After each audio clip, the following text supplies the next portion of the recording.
Peters here with OMNE Chiropractic. One of the problems I see is actually people thinking they have tightness in a muscle group that is actually weakness. So a really common muscle group that happens in is the hip flexor. So I'm going to show you a really quick test to be able to differentiate between muscle tightness and muscle weakness. A tight muscle should test short when we do a movement or a muscle test. So if we kind of go over here, this is one's called the modified Thomas. We're going to find a stiff bench, hang off the edge, grab one knee, lean all the way back, and let that opposite leg hang. So on this demonstration, I'm testing the left hip flexor. As you can see, my leg drops down pretty easily, and it's parallel with the floor or the table. So that one would not test tight.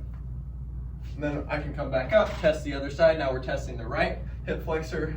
Drop down nice and easy. There's no tightness in these hip flexors. So this would be non-productive for me to stretch this if I feel a feeling of tightness. If I have that sensation, it's going to respond more effectively to a loading pattern. What a tight hip flexor would look like is that leg would be up off the table a little bit. We wouldn't have that nice springiness into that muscle when it's elongated. As you can see, mine's pretty loose. Don't need any stretching.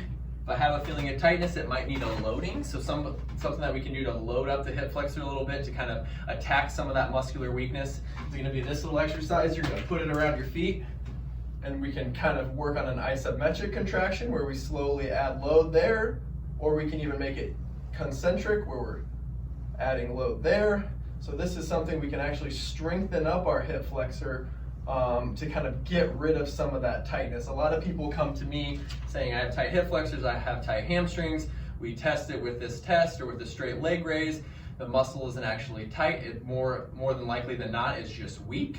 If it is tight, some of the hip stretch that I really like is the half kneeling runner stretch. So if you kind of come over, put your knee down, focus on your pelvis being like a bucket of water. So we're going to kind of make sure that we're holding the water in. We're slowly going to come forward, loading our front leg, kind of feeling the stretch on the front of that thigh. You can make it triplanar, so we're going to kind of work a few this way, nice and easy, feeling that stretch, hold for a few seconds, back off, and then we're going to go into the other plane. So we're going to kind of reach across midline away from our hip flexor here. Good. And then lastly, we're going to rotate away. So that way we move in 3 planes, we should stretch in 3 planes.